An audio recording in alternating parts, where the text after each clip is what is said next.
Hi, everybody. Welcome to Making the Mark. I'm here with Mark McKearn, who is a Vistage Chair in the Phoenix Valley and also is a senior business strategist working with a ton of leaders across the country. Welcome, Mark. Paul, thanks for being here. Welcome to Yeah, Making the Mark. yeah, absolutely. Listen, I want to jump into this because you and I were talking offline, and Mark, you're dealing with top leaders not only in the Phoenix Valley but across the country in the work that you're doing. There's a lot of really hot issues that are coming up with all of the leaders that you're working with, and we had talked about supply chain, the talent wars going on, certainly inflation, which is on everybody's mind, and then the immunization scenario. So let's jump in. What are you finding out there? What are you seeing? Who are you working with? Yeah, well, I'm working with a variety of folks from different industries. Here in the Valley. It's a bit construction centric, but working with folks with the financial industry, working with medical professionals, communications, manufacturing, pretty much the full spectrum of organizations you would find in any metropolitan area, and the Right, same nationwide. right. From folks that put in kitchens and pave roads to those that are doing consulting for geospatial information. Yeah, a lot of closely held businesses you're working with. Yeah, they're mostly privately. Well, they're all privately held, and they're Right. generally family-owned businesses. Right. So jumping into these issues, supply chain, hmm obviously hot in the news. What are you seeing with the leaders you're working with, and what are the issues going on in some of the solutions dealing with supply chain? What's happening right now? Yeah, supply chain is a tough one because it's pretty much universally impacting every business across the country. Really, it's one that very few businesses have control over, but they're using innovative ways of reaching out, non-standard ways of talking to other businesses who they know are managing similar supplies, particularly the bigs who have bought up a lot of the product, and they're working with them. Since in many of these small businesses, the numbers they need are relatively insignificant compared to the bigger companies. So, But Mark, what's happening with supply chain? When you say, oh, there's a supply chain issue, what exactly is going on? Are they not have stuff to sell, or they're not getting it, or what is the issue with your businesses? yeah, well, I think it's, you turn on the news every night, we see about it. We see the bottlenecks of imports coming from, particularly from China.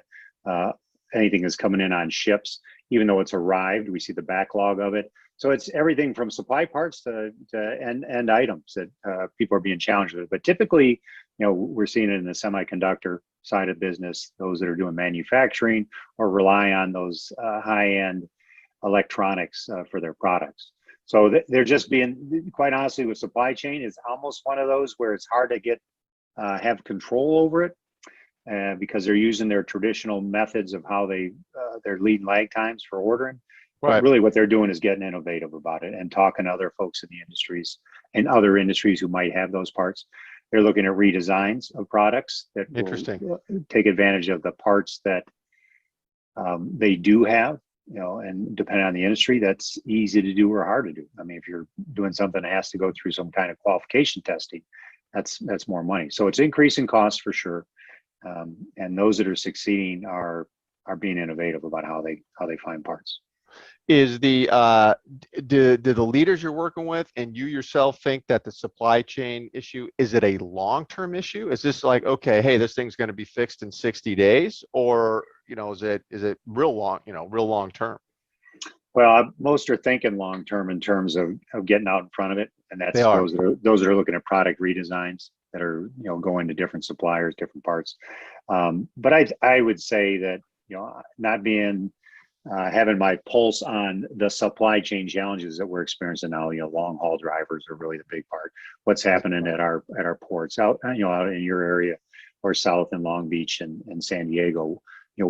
Products are there; they're just sitting in warehouses. So I want to believe that our country is innovative and entrepreneurially. We are focused that we're going to figure this out because product is being produced. We're just not getting into folks' hands. Yeah. So the takeaway in the supply chain issue is not going away anytime soon. And the companies you're seeing are just being real nimble and finding other ways Mhm. around it. Yeah, yeah, that's really what it is. Yep. What about talent wars? It's another issue we were talking about Yeah. is what, again, a hot topic. What do you mean by talent wars, and how would you describe it, and what are companies doing? Yeah, so there's two components to it. It's the hiring and retention of those you hire, and it's retention of those you currently have. And it's it was predicted. I mean, I think it's gone from a hiring and retention challenge to they're now calling it talent wars because, frankly, we have a limited supply of workers at all levels here in the U.S. I mean, a lot of things driving that. Of course, some of the government incentives to stay home have impacted that. But regardless of what's causing it, the important piece is how do you um, fill the seats in your company to be successful? Yeah, First yeah, off, how do you find the good people that are attracted to your company? And now it's a big part of that is what you're throwing at them to bring them in your company. And once you have them in the company, what are you doing to keep them there? What are you doing to incentivize um, folks to stay in an organization? So the front end of that is when you bring people in, you got to approach it from a marketing perspective versus an HR perspective. You got to market your business. You got to have you got to appeal to the current generation of workers, the Gen Z millennials, or the millennials and Gen Zers, and yeah. what motivates them. You know, your What company. does motivate them?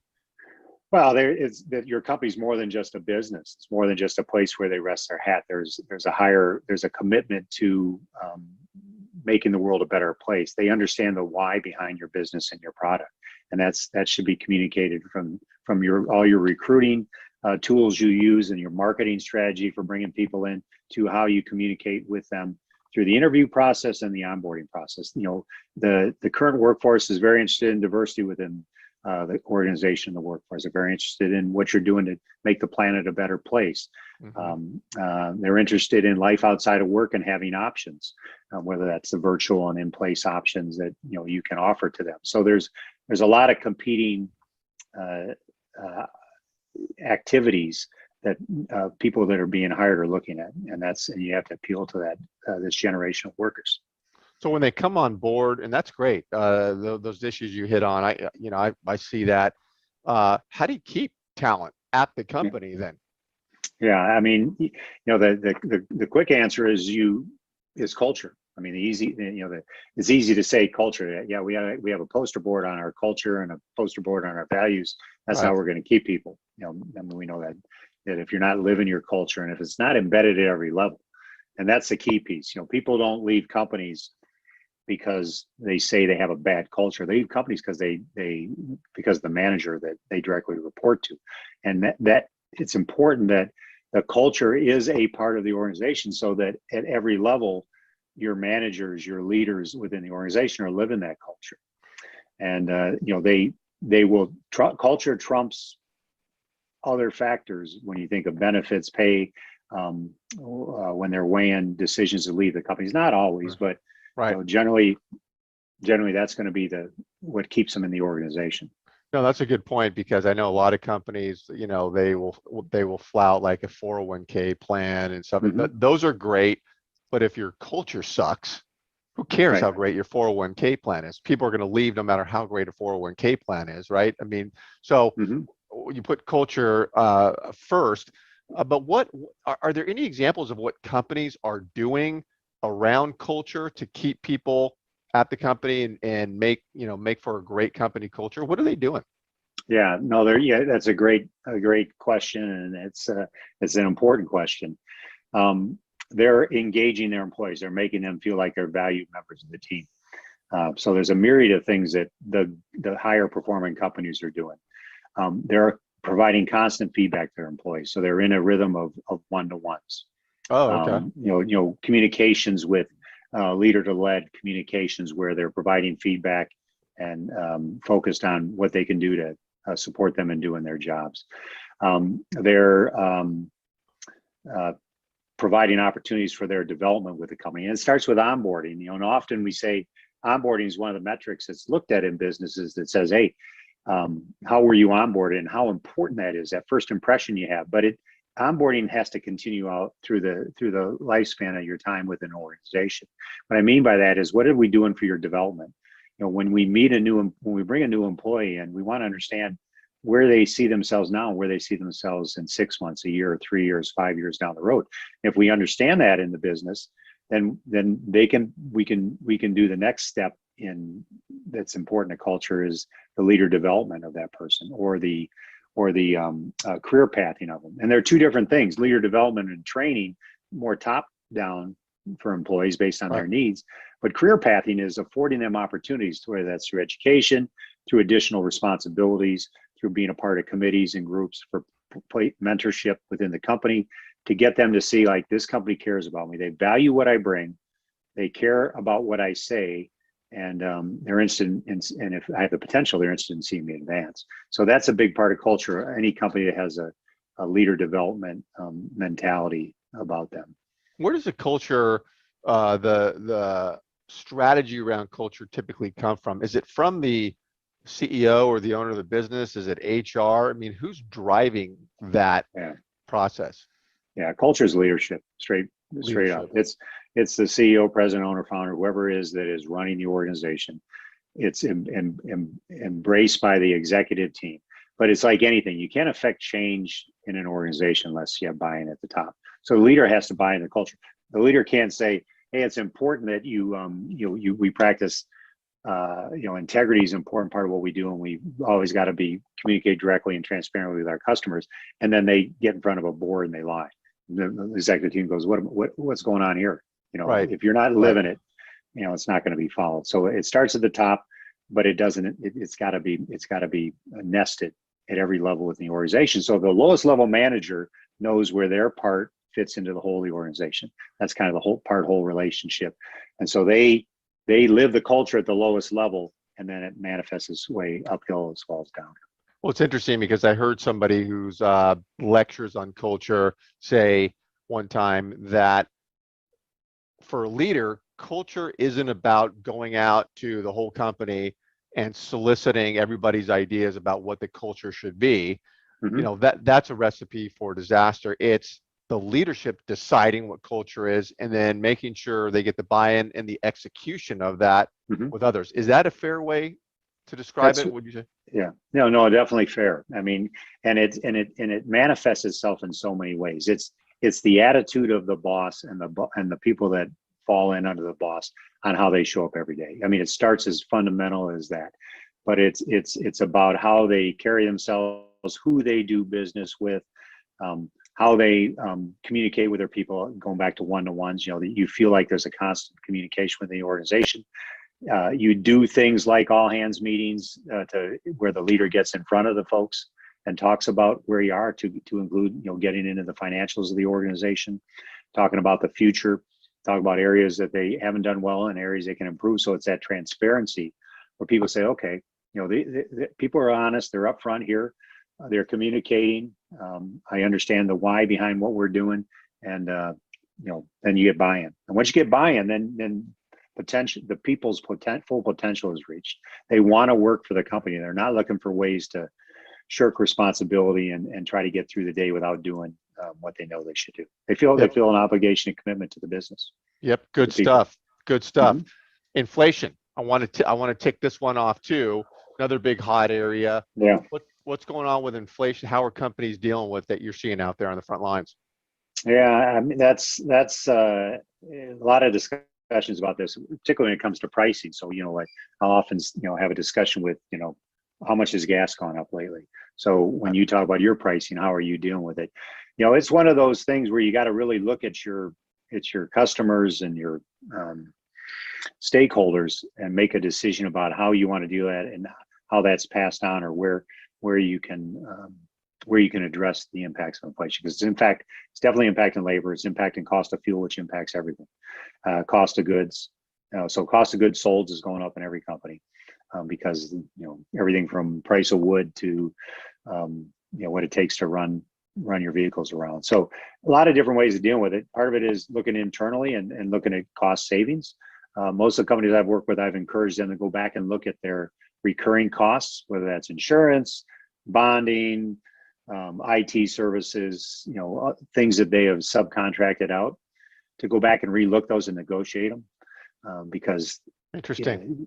Looking at space, companies that use a lot of space and now have virtual and work options. I have a company that is relocating and taking a hit for breaking of a lease, but seeing like in excess of $1 million in savings over the course of the next 5 years as a part of the move. So that money can be poured back into different things within the company, whether it's R&D, accommodate, dealing with inflation increases to product, or capital investments for the organization. So people are dealing with it in different ways. It's one of those things, I mean, you and I were alive in the 70s, and we remember what inflation was. I mean, 16% car loans, house loans, and it's one of those that's almost in the category of beyond your control. You just got to mitigate it as best you can, and how it impacts your customers. And going to customers is if you're going to pass on costs to them because of this, communicate that. Everybody's going through the same thing. They know what it's like to go to the grocery store. They know what it's like to get in the gas line right now. Yeah. And I think in the 70s, I was a baby, but you were at the discos. I mean, you're quite a bit older than me, so I think that was the difference. Disco, you got discos right. Yeah. Great. Very, very good input on inflation. Very, very interesting. What about the immunization scenario, Mark? The forced immunizations, and workers got to be vaxxed. No comment, right or wrong, on that. Just how are businesses seeing that and dealing with it? Yeah.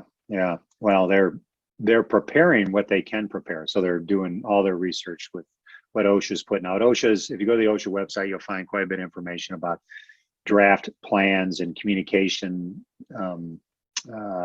ways of communicating with your employees about it, what they anticipate happening. So they're leaning forward, but they're also recognizing, and they're going out and polling their employees, anonymously in most cases, which they should, because they're asking about a medical situation. So they're asking their employees about immunization. And you mean they're asking if they're immunized? Yeah. Yes. Yeah. And legally you can do that. That's part of it. Well, they're doing it anonymously through anonymously. Okay. Yeah, employee engagement surveys, and so you kind of believe they're fairly accurate. Right. I mean, I think in most cases people know within an organization, depending on how big it is, but they're at least going out preparing and seeing what the impact could be. In some cases, particularly some companies that deal with federal government, who actually interact with the federal government. And the federal government is mandated DoD wide. So if you're interacting with DoD, Department of Defense, you're going to have to be vaccinated. So there's some companies that have had to say they've made the call already, and because DoD is mandatory, 100%, no exceptions. Right. And so they've given people some runway. They let them know about moving on, and they've looked at other folks to replace them. So there's, that's the reality of some businesses, because it's been mandated, whether it's, the Biden mandate or just, what Austin and DoD did with vaccine. So they're prepping for it. That's really the best thing they can do. And they're communicating with their people about it, and they're getting an understanding of what people are impacted. And so what you're seeing across industries is people are preemptively leaving jobs, and that's feeding into this forecast that 41% of all people, all employees are looking for movement in 2021 to 2022. 41% of all employees are looking for movement. That's a big shift. Yeah, and it's there's a lot of factors. COVID was a factor in that people kind of sat and squatted during COVID. Right. So now that COVID has said, you can operate virtually at this job, and people are looking at cost of living, where they live. We're seeing that in this migration of people, of virtual job migration, and recruiters now reaching across these lines, knowing that they got these billets that can be filled with people that are virtual. So that's why the 41% comes from the analysis that was done probably about 6 months ago on impact on employment in 2021, 22. Great insight, Mark. And as we're coming up to the time limit here, I want to say thanks for letting me guest host on your show, Making the Mark. I love it. Yeah. I know, we got to do more of these, because you've got your thumb on the pulse. You're on the front lines working with leaders. So love your perspective. I want to say, thanks to everybody for being here. And yeah, look forward to doing this again. All right, Paul, always great to see you. And I think you might have snuck in a few discos back in the day. I did have some long hair. I had some long hair. That's for sure. I'm sure you did. So, but yeah, no, pleasure seeing you, and always great having these kinds of discussions. Yep. See you next time, Mark. Yeah, be well.